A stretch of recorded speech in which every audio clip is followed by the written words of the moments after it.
পরিবারের একমাত্র উপার্জনক্ষম ব্যক্তি হঠাৎ যদি একদিন নাই হয়ে যায়, কি হয় তার পরিবারের অবস্থা?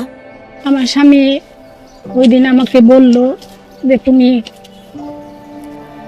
দোকানে বসো, আমি যাবো আর আসবো।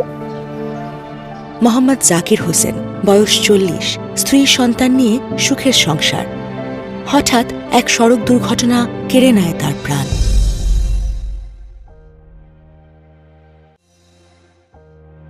জাকির হোসেনের একটি পলিসি নেওয়া ছিল গার্ডিয়ান লাইফ ইন্স্যুরেন্স থেকে। এই পলিসিতে তিনি ৩২,০০০ টাকার প্রিমিয়াম প্রদান করেছিলেন।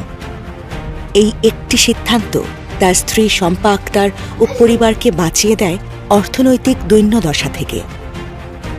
গার্ডিয়ান লাইফ ইন্স্যুরেন্স টিম সর্বমোট ২০ লাখ টাকা পরিশোধ করে একসাথে, যে টাকা শম্পা আক্তারকে নতুন করে বেঁচে থাকার প্রেরণা দেয়। আমার স্বামী আমাকে বলছে তোমাকে আমি ২০টি মুরগি কিনে দেবো, তুমি এটা পালবো। আমার স্বামী দোকান আর জায়গা বিক্রি করেছিল, জায়গার কারণে মুরগি পালতে পারি না। হাঁস মুরগি, গাছ এগুলো করার খুব শখ।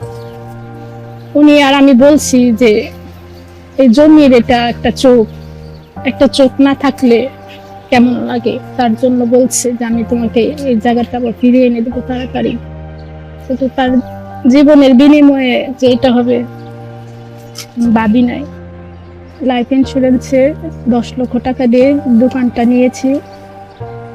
ওখান থেকে মাসিক চুক্তিতে আমি ভাড়া পাই।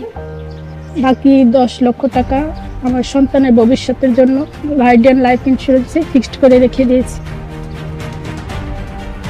এভাবেই হাজারো মানুষের মুখে হাসি ফুটিয়ে তোলার গল্প প্রতিদিন রচনা করে যাচ্ছে গার্ডিয়ান লাইফ ইন্স্যুরেন্স লিমিটেড।